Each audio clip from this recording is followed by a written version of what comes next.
कटक लोकसभा आसन पर टिकट घोषणा पर प्रथम बैठक आसंता 2024 निर्वाचन पर आज बीजेडी पक्षर विधिवत भाव टिकट घोषणा हेबा परे कटकर राजनैतिक माहौल संपूर्ण भाव सरगरम होईची।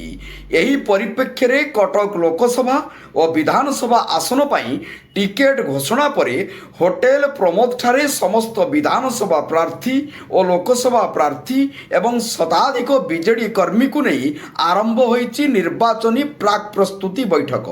एही बैठक रे आसंता 2024 निर्वाचन किभली संपूर्ण भावे बीजेडी खाता को जीवो से नहीं योजना करने सह शपथ नहीं समस्त लोकसभा प्रार्थी और विधानसभा प्रार्थी। सेपटे बैठक सरिबा परे परे प्रथमे समस्त प्रार्थी माने माँ कटकचंडी ठारे पूजा अर्चना करी एक विशाल बाइक शोभायात्रा बाहरी सहर परिक्रमा करथिले।